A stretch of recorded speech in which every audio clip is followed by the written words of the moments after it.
श्रीमद् भागवत सुनने वाले सभी श्रोताओं को जय श्री कृष्ण। और प्रभु का आज जन्मदिन है, इसके लिए जन्माष्टमी की सभी को हार्दिक बधाई और प्रभु सबका मंगल करें। भगवान बाल कृष्ण लाल सभी का मंगल करें। तथा पिछले पाठ में हम सब ने सुना वृत्तासुर का इंद्र ने वध कर दिया तथा दिति के 49 पुत्रों की कथा सुनी। अब सप्तम स्कंद में परीक्षित कहते हैं कि महाराज, समप्रिया सुहृद ब्रह्मन् भूतानां भगवान स्वयं इंद्रस्यार्थे कथम दैत्यानवधीत विषमो यथा। परीक्षित कहते हैं कि महाराज, भगवान तो समदर्शी हैं और सभी जितने जीव हैं सभी के प्रिय हैं, सुहृद हैं। फिर उन्होंने जैसे मनुष्यों में परस्पर भेदभाव होने के कारण एक मित्र दूसरे मित्र का पक्ष लेकर दूसरे के साथ सहायता करता है, उसी प्रकार भगवान ने भी दैत्यों को मारने के लिए इंद्र की सहायता की तथा दैत्यों का नाश कर दिया। तब सुखदेव जी कहते हैं, राजन, तुमने बहुत ही सुंदर प्रश्न पूछा है। देखो, भगवान समदर्शी तो हैं, लेकिन भगवान को जो जिस भाव से भजता है, भगवान उसको उसी भाव से उसकी रक्षा करते हैं। तथा भगवान से तुम कोई भी नाता बना लो, भगवान सब नाता स्वीकार करते हैं और सब प्रकार से तुम्हारे साथ रहेंगे और कृपा की वर्षा करते रहेंगे। और सुखदेव जी कहते हैं कि राजन, इसके प्रसंग में मैं तुमको एक प्रसंग सुनाता हूँ। जो प्रहलाद जी थे वो कौन से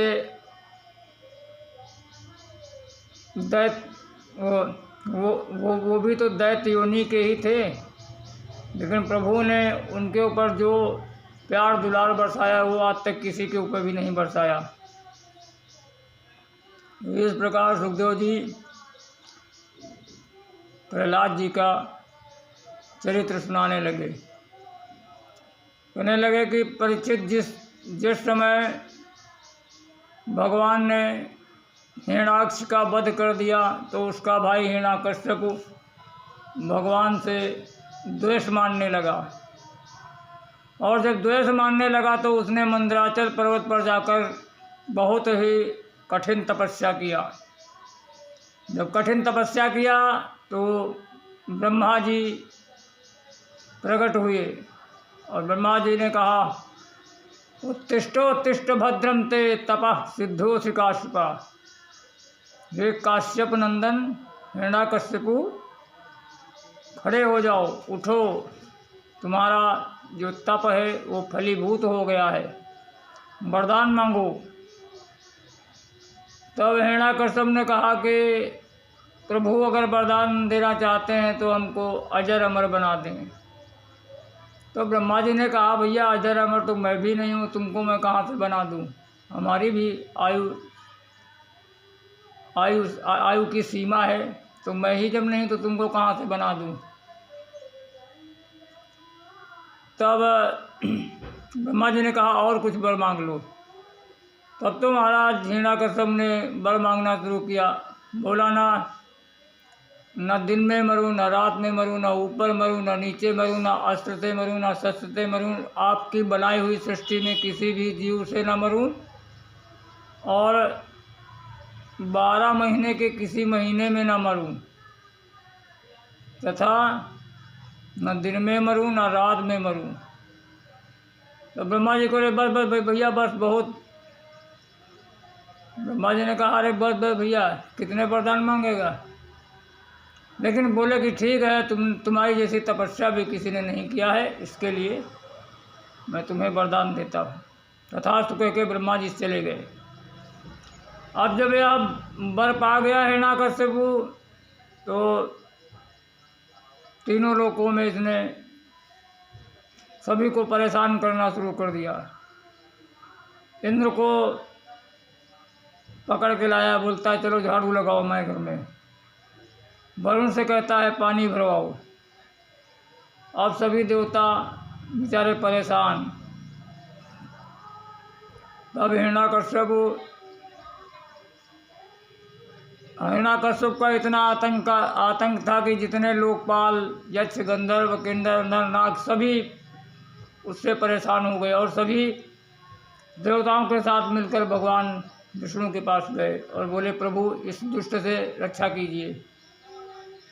तब भगवान विष्णु ने कहा कि देवताओं ठीक है, मैं इसके यहाँ इसी का जो छोटा पुत्र है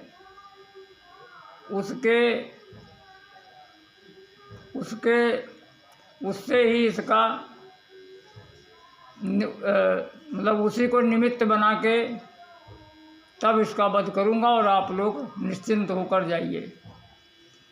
भगवान ने सांत्वना दी और सभी देवता वापस आ गए।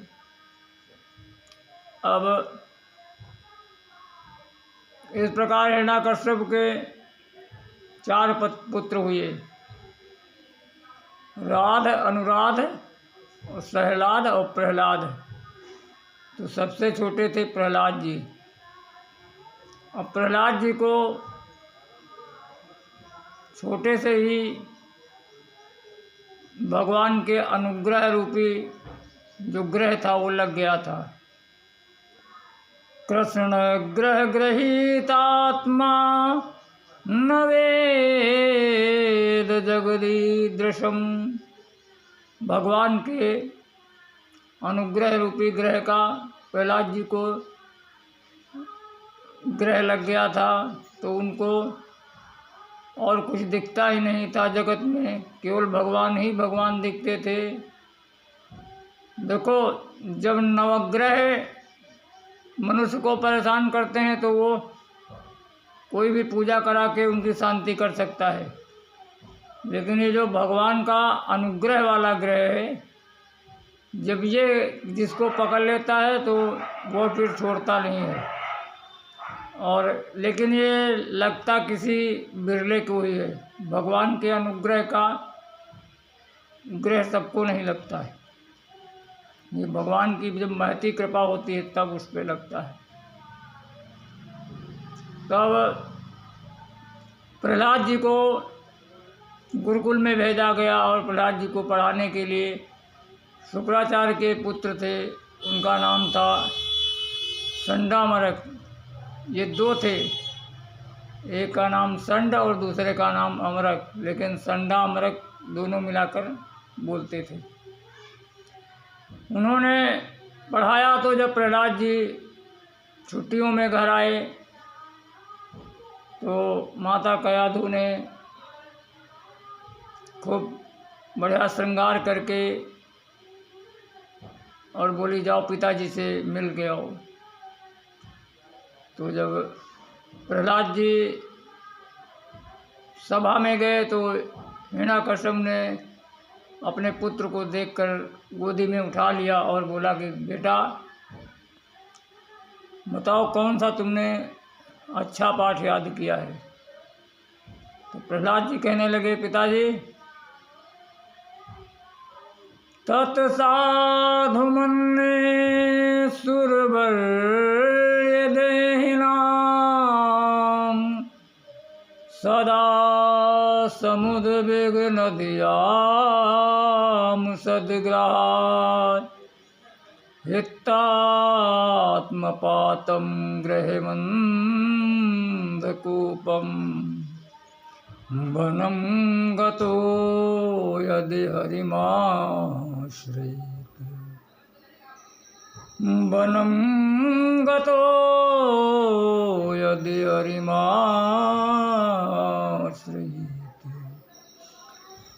प्रहलाद जी कहते हैं कि पिताजी, ये जो गृहस्थ रूपी अंधकुआं है, इसको इसमें गिरने से बचने के लिए इसको गृहस्थ रूपी संसार को छोड़कर और वन में जाकर एकांत नितांत में भगवान का भजन करो। यही जीवन का सार है, यही विद्या का भी सार है। तो अभी जब इतनी बात सुना प्रहलाद जी की, तो हिरण्यकश्यप ने गुरु जी को बुलाया। बोले कि तुम्हारे गुरु जी कहाँ हैं, उनको बुलाओ। और गुरु जी को डांटते हुए कहा कि ये मेरे बेटे को क्या बढ़ा रहे हो, लगता है इसको बाबा वैरागी बनाओगे, शिक्षा का भगवाकरण कर रहे हो, हैं? दुष्ट ब्राह्मण हो, तुमको छोड़ूंगा नहीं। तब अब गुरु जी बेचारे थर-थर काँपे और उन्होंने कहा कि महाराज, अभी ये बच्चा है, अभी इसको हम समझाएंगे, एक बार मौका हमको दो। इस प्रकार सभी प्रहलाद को वापस गुरुकुल में ले गए। गुरु जी रास्ते में प्रहलाद जी से पूछते हैं कि बेटा, वत्स प्रहलाद भद्रम ते सत्यम कथय मामृषा बालानति कुतुस्तुभ्ये मेष बुद्धि विपर्यया। बेटा प्रहलाद, तुम्हारा कल्याण हो, और तुम ये बताओ, मुझसे सच बताना कि जिस प्रकार दूसरे बच्चों की बुद्धि है, उस प्रकार से तुम्हारी ये विपरीत क्यों होती जा रही है। बेटा सच बताओ, छुपाना मत। और तथा गुरुजी ने डांटते हुए कहा कि अगर ये नहीं बोलेगा तो आनिताय मरे वेत्रम माश पाकम यशस्करा। लाओ मेरा बेंत लाओ उठा के। और ये इसने मेरे यश में कलंक लगा दिया है। और दैत्य चंदन बने जातो एम कंठ का दुमा। ये दैत्यों के चंदन से वन में तो बबूर का कांटा कहाँ से पैदा हो गया। इस प्रकार गुरुजी डांट रहे थे, प्रहलाद जी कुछ बोल नहीं रहे थे। सुखदेव जी कहते हैं कि राजन सदीनो राज सेवका। सुखदेव जी कह रहे हैं कि ये गुरु जी नहीं बोल रहे हैं, तो बोले कि सदीनो राज सेवका। ये हिरण्यकश्यप के सेवक बोल रहे हैं। भाई शिक्षा जो निर्धारित की जाती है, वही शिक्षा जो सरकार निर्धारित करती है, वही शिक्षा स्कूल के टीचर पढ़ाते हैं। तो ये जो संडा मरक हैं, ये हिरण्यकश्यप के डर से ये दैत्य नीति ही पढ़ाते थे। लेकिन प्रहलाद जी को वो समझ में नहीं आती थी। वो तो भगवान के भजन ही गाया करते थे। तो इस प्रकार ले गए गुरुकुल में। और दोबारा जब छुट्टी हुई तो प्रहलाद जी फिर अपने पिताजी के पास गए तो हिरण्यकश्यप ने फिर वही प्रश्न पूछा कि बेटा आपसे कौन से बढ़िया पाठ याद किया है। तब प्रहलाद जी गुरु जी की तरफ देखते हैं और कहते हैं गुरु जी देखो पिताजी बढ़िया ही पाठ है, कह रहे हैं कि बढ़िया पाठ सुनाओ तो मैं बढ़िया ही सुनाऊंगा। अब गुरु जी बेचारे थर थर काँपें कि आपकी जाने क्या सुना देगा। तो प्रहलाद जी ने भगवान की नवदा भक्ति सुना दिया। श्रवणं कीर्तनं विष्णो स्मरणं पादसेवनम् अर्चनं वंदनं दास्यं सख्य आत्मनिवेदनम। ये 9 प्रकार की भक्ति हैं। श्रवण, कीर्तन, अर्चन, बंधन, दास्य, सख्य और आत्मनिवेदन। और जब नवदा भक्ति सुना दी तो हिरण्यकश्यपु ने उठा के प्रहलाद जी को बाहर अलग फेंक दिया और तलवार निकाल कर बोला कि तुम्हारी गलती नहीं है, तुम्हारे गुरु जी कहाँ हैं। और तुरंत तलवार निकाल के गुरु जी के सिर पर रख दिया। बोला दुष्ट ब्राह्मणों, तुमको मैंने पहले चेतावनी दी थी, अब छोड़ूंगा नहीं। अब गुरु जी बेचारे थर थर काँपें और कहें कि राजन, न मत प्रीतम न पर प्रीतम सुतो वदते शतवेन्द्र शत्रु नैसर्ग की मतिरस्य राजन नियच्छ मनु कददाश्ममाना। गुरु जी कहते हैं कि महाराज ये न मैंने पढ़ाया है न किसी और ने पढ़ाया है। न मत प्रीतम न पर प्रीतम और सुतो वदते शतवेन्द्र शत्रु। ये जो तुम्हारा पुत्र बोल रहा है, मुझको तो लगता है ये तुम्हारे शत्रुओं देवताओं की चाल है, या फिर नैसर्ग की मतिरस्य राजन, या फिर ये इसकी प्रकृति ही ऐसी है। इसलिए आप हम पर क्रोध मत करें और थोड़ा विचार करें। निरक्ष मनु, मुझ पर क्रोध मत करें और इसके विषय में विचारें। तो अब तो हिरण्यकश्यपु बोला ले जाओ इसे, पर्वतों से गिराया, विषपान कराया, मालन मोहन करवाया और हाथी के पैरों तले कुचलवाया। जब प्रहलाद जी का कुछ भी ना बिगाड़ पाया तो मन ही मन घबराया और फिर गुरु जी ने आकर समझाया। बोले कि महाराज एक मौका और दो। इस प्रकार प्रहलाद जी को वापस गुरुकुल ले गए और ले गए। तब जब ले गए तो एक बार क्या हुआ, गुरु जी चले गए कुछ ज़रूरी काम से बाहर। अब गुरुकुल में केवल प्रहलाद जी और उनके साथ के साथी थे।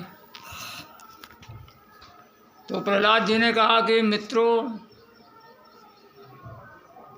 आओ चलो एक खेल खेलते हैं। तो प्रहलाद जी के मित्र ने कहा कौन सा खेल? तो बोले कि लुका छुपी का। मित्रों ने कहा ये तो बहुत पुराना खेल है। प्रहलाद जी बोले हाँ ये बहुत पुराना है। देखो जीवात्मा और परमात्मा दोनों ही मित्र हैं। जीवात्मा और परमात्मा दोनों ही मित्र हैं तथा जीवात्मा और परमात्मा, तो परमात्मा जीवात्मा से कहता है कि तुम छुप जाओ जाके और मैं तुमको ढूंढता हूँ। तो जब प्रलय का समय आता है तो सभी जीव सभी जीव प्रकृतिस्थ हो जाते हैं और प्रकृतिस्थ हो के प्रभु के ही उदर में लीन हो जाते हैं। और जब सृष्टि का समय आता है तो सभी जीवों को प्रभु निकाल कर एक एक उसके कर्मों के हिसाब से, उसके कर्म फलों के हिसाब से एक एक जीव को उसको जन्म दे देते हैं। तथा अब प्रभु भी कहते हैं कि अब मैं भी इसी समस्त संसार में कण कण में छुपा हूँ, और जिस दिन मुझको तुम ढूंढ लोगे उसी दिन ये खेल खत्म हो जाएगा। तो इस प्रकार प्रहलाद जी कहते हैं कि मित्रों ये बताओ तुम्हारी उम्र कितनी है? तो सभी मित्र कहते हैं 100 वर्ष। तो प्रहलाद जी ने कहा जब 100 वर्ष उम्र है तो 50 वर्ष तो मान लो सोने में ही निकल जाएंगे, और 20 वर्ष का ये तुम्हारा बचपना चला जाएगा, हो गए 70। और 20 वर्ष जो 70 के बाद जियोगे तो उसमें आँख से दिखाई नहीं देगा और कान से सुनाई नहीं देगा, कुछ करने लायक बचोगे नहीं। इसके लिए कौमाराचरेत् प्राज्ञो धर्मान् भागवतानिह दुर्लभम मानुषो जन्म तदप्य ध्रुवमर्थदम। इसके लिए बुद्धिमान पुरुष को चाहिए कि वो कुमारावस्था से ही प्रभु को प्राप्त करने के लिए साधन करना चाहिए, भक्ति का साधन करना चाहिए, या ज्ञान के द्वारा जिस प्रकार भी हो सके कुमारावस्था से ही भगवान को ढूंढना चाहिए। तो जब भगवान को पाने के लिए तुम्हारे अंदर लालसा होगी तो भगवान तुमको अवश्य ही मिल जाएंगे। इस प्रकार प्रहलाद जी उनको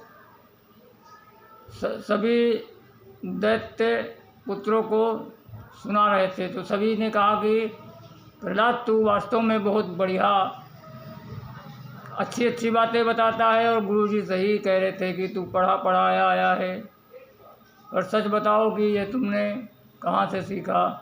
गुरुजी तो ऐसा हमको कोई बात बताते नहीं हैं। प्रहलाद जी कहते हैं कि जब मेरे पिताजी तपस्या करने चले गए तो इंद्र आया और मेरी माँ को मारने के लिए मेरी माँ का हरण करने लगा। तब मैं उस समय अपने माँ के गर्भ में था। तब नारद ऋषि ने आकर मेरी माँ को बचाया और इंद्र को बहुत डांटा कि ये स्त्री को कहाँ तुम लिए जा रहे हो? तो इंद्र ने कहा कि इस स्त्री के गर्भ में एक बालक है, हम पहले से ही एक दैत्य से परेशान हैं तो दूसरा ही और पैदा हो जाएगा।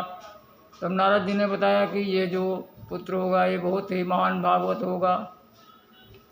इस प्रकार इंद्र ने हमारी माता को छोड़ दिया और मेरी माता नारद जी के साथ रहने लगी आश्रम में। तो नारद जी रोज मेरी माता को कथा भगवान की कथाएँ सुनाते थे, और भगवान की कथा सुनाते सुनाते मेरी माता तो नींद में हो जाती थी, लेकिन मैं अंदर ही अंदर गर्भ के अंदर से मैं सुनता रहता था। तो ये वही बातें सब मुझको सभी बातें याद हो गई, और मेरी माता स्त्री स्वभाव के कारण वो भूल गई। तो इस प्रकार प्रहलाद जी सभी दैत्य बालकों को उपदेश दे रहे थे कि, और प्रहलाद जी कहते हैं कि जब तुम्हारी युवावस्था आएगी तो तुम कथम प्रियाया अनुकंपिताय संगम रहस्य रुचिरान मंत्रा। और जब तुम्हारा ब्याह हो जाएगा और तुम्हारी धर्मपत्नी आ जाएगी तो वो जो कहेगी वही तुम करते रहोगे, और दूसरा कोई काम कर ही नहीं सकते, और संसार से विरक्ति हो ही नहीं सकते, उसी में ही फंसे रहोगे। तो इसके लिए सभी को कौमारावस्था से ही भगवान की प्राप्ति के लिए साधन करना चाहिए। इस प्रकार प्रहलाद जी ने दिव्य उपदेश अपने मित्रों को दिया और कहा कि सभी लोग हमारे साथ कीर्तन करें। राधा राधा कृष्ण राधा राधा राधा कृष्ण राधा, गोविंद गोविंद गोपाला मुरली मनोहर नंदलाला, गोविंद गोविंद गोपाला मुरली मनोहर नंदलाला, राधा राधा कृष्ण राधा। जो कीर्तन कर रहे थे कि तुरंत गुरु जी आए और गुरु जी देखा कि सभी बालक कीर्तन कर रहे हैं। गुरु जी ने तुरंत जाके महलों में बताया कि महाराज तुम्हारे पुत्र की जो बीमारी थी वो फैल गई, पूरे गुरुकुल में फैल गई। अब हिरण्यकश्यप वहाँ से क्रोधित होकर तलवार लिए हुए गुरुकुल में आया और बोला, और जो ही हिरण्यकश्यप को सभी बालकों ने देखा तो सभी बालक शांत हो गए और प्रहलाद जी की तरफ इशारा करने लगे कि देखो तुम्हारा पिता आ गया है, अब तुम ही निपटो। तब प्रहलाद जी से हिरण्यकश्यप कहने लगा कि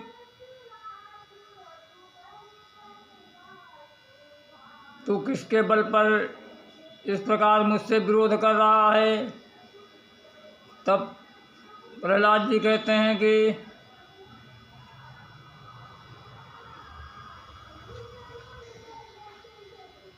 और हिरण्यकश्यप कहने लगा कि रे दुर्विनीत मंदात्मन कुल भेदा कराध्रमा, तू बहुत ही दुष्ट हो गया है और मेरे कुल में कलंक लगाने वाला हो गया है। बोल किसके बल पर तूने मेरी सत्ता को ललकारा है। तो प्रहलाद जी कहते हैं कि न केवलम में भवतस्य राजन, न केवलम में भवतस्य राजन, सवै बलम बलिनां चापरेषां, सवै बलम बलिनां चापरेषां,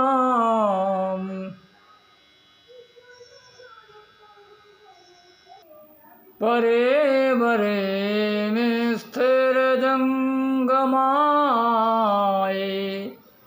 ब्रह्मादयो येन वशं प्रणीता, ब्रह्मादयो येन वशं प्रणीता, न केवलम में भवत। प्रहलाद जी कहते हैं कि पिताजी केवल मुझ में ही नहीं तुम में भी जो वो बल है वो उन्हीं प्रभु ने दिया है, और ये जितने चराचर संपूर्ण जगत है उसमें सभी में उसी परमात्मा का बल है। और जो जिसने तुमको ब्रह्मा जी ने वरदान दिया है वो ब्रह्मा जी को भी हमारे प्रभु ने ही बल दिया है। ब्रह्मादयो येन वशं प्रणीता। तब तो हिरण्यकश्यप क्रोध में आ गया और बोला कि यस्त्व मंदभाग्यो तो मदन्ने जगदीश्वरो। अरे अब आगे तो अगर मेरे सिवा अन्य किसी को जगदीश्वर मानना है तो बोल, क्वासो यदि सर्वत्र कस्मात् स्तंभेन दृश्यते। बोल तेरा भगवान अगर सब जगह है तो इस खंभे में क्यों नहीं दिख रहा है। तब प्रहलाद जी ने कहा मया तो दृश्यते, मुझे तो दिख रहा है। और भगवान कहाँ, भक्त की जहाँ हाँ वहीं भगवान पर वहाँ। अब इस प्रकार जो ही हिरण्यकश्यप ने खंभे में प्रहार करना चाहा त्यों ही भगवान खंभा को विदीर्ण करके ककड़ कड़कड़ानो खम्भ फाटो चरचरानो निगरो नररागसो रूप अति भयानक है ककड़ कड़कड़ावे दसन जीव लप लपावे चितवत सरोज मानो अंग जात खानो है। और इस प्रकार भगवान ने खम्भा तोड़ के अपने सत्यम विधातुम निज भृत्य भाषितम स्तंभे सभायाम नमगम नमानुषम, इस प्रकार भगवान ने अपने भक्त की रक्षा के लिए, अपने भक्त के वचन को सत्य करने के लिए खम्भा को फाड़ कर नरसिंह रूप में भगवान का प्रकट हुआ। बोलो नरसिंह भगवान की जय। अब शेष अगले पाठ में।